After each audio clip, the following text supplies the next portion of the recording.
In life, one finds that often it is the people closest to you that can become the most frustrating. Chapter 4. The Sister. It was Saturday morning.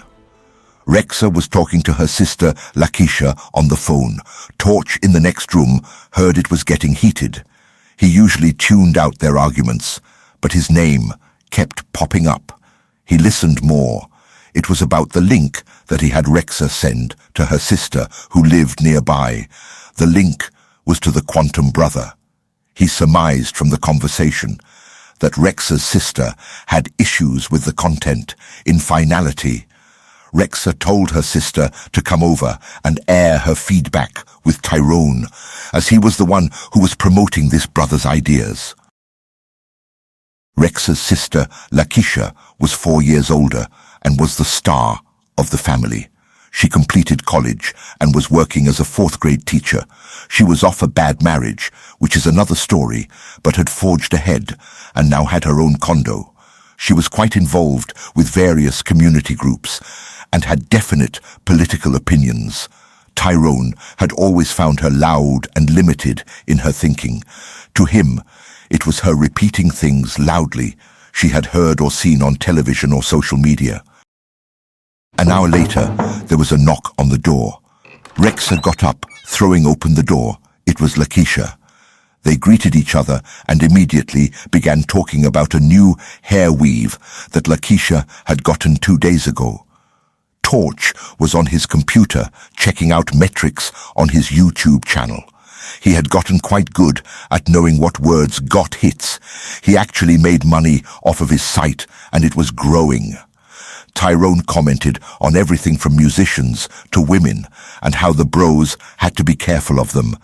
He did it with impact, never letting the commentary drag.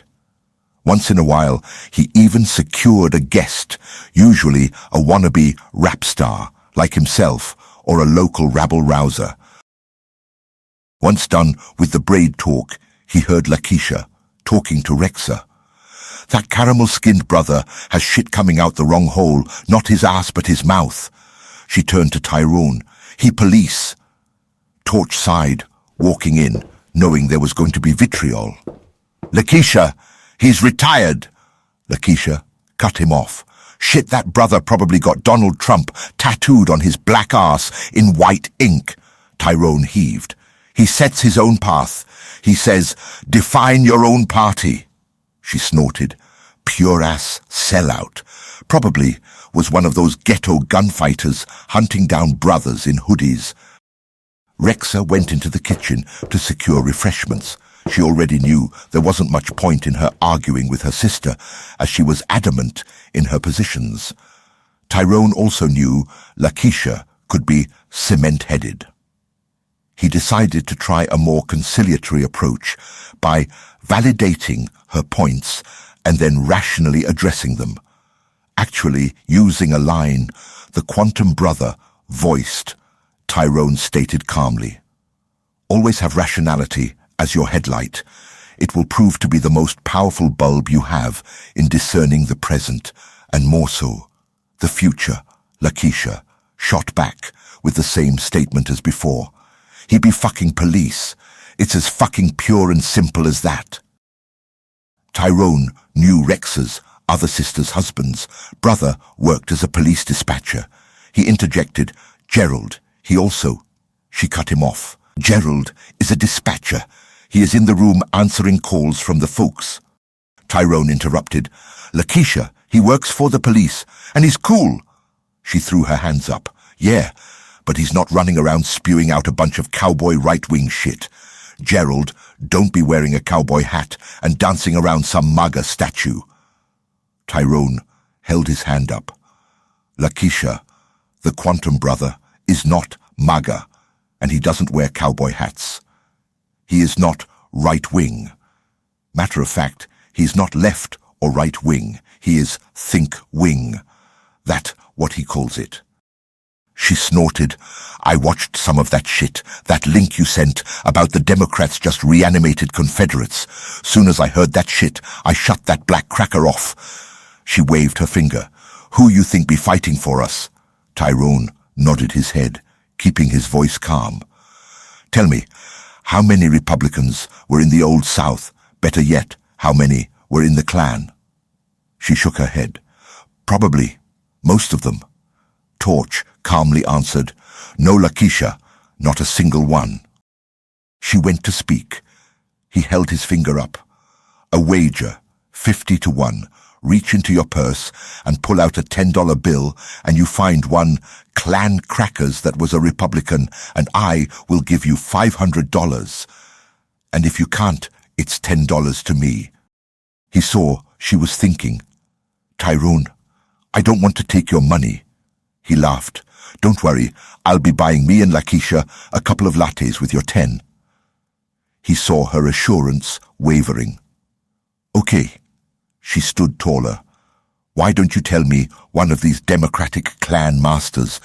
She held her finger up, and not some bubba no one ever heard of. Torch smiled. This was the opening that only the Creator could give.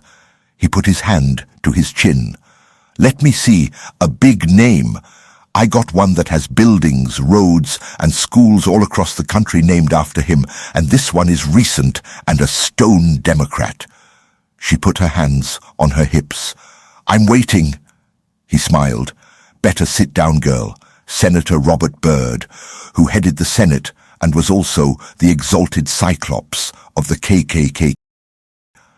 She pulled her head back as she was typing the name into her phone. She looked down. You mean the senator? She looked at her phone again. She shook her head, then broke into a big smile. It says, she pointed, he was the Senate Majority Leader from 1959 to 2010. She held the phone up. Tyrone, not a single sentence about him being in the KKK. She was now confident. Tyrone pulled his phone out and put in Byrd's name and the KKK. There it was. He was the exalted Cyclops of the KKK.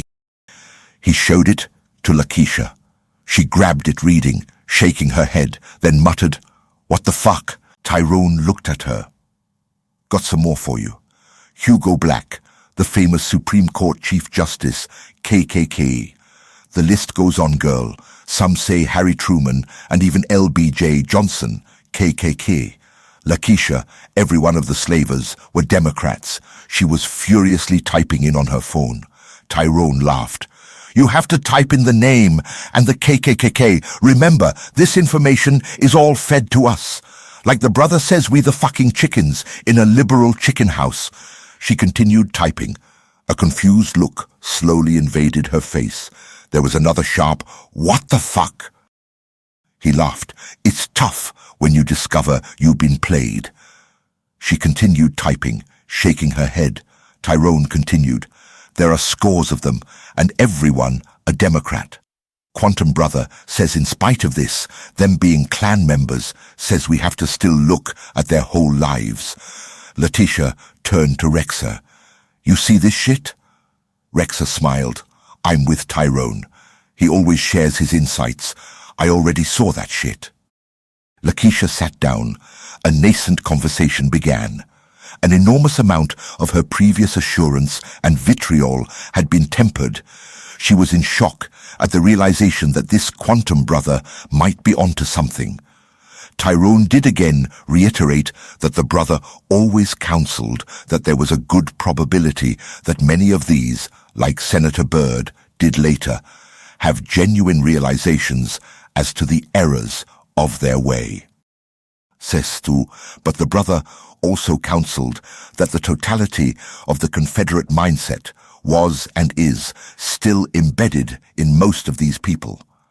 The current behavior of these modern Democrats clearly demonstrates they are still at heart total elitists imbued with an absolute sense of social entitlement, meaning that the same nexus that enabled slavery is still there. They were, and still are, animated by innate racial and social superiority, awarding them the right to define the world for everyone. The malignant eruption of superior knowledge has always and will always be with us. It is a manifestation of the human condition.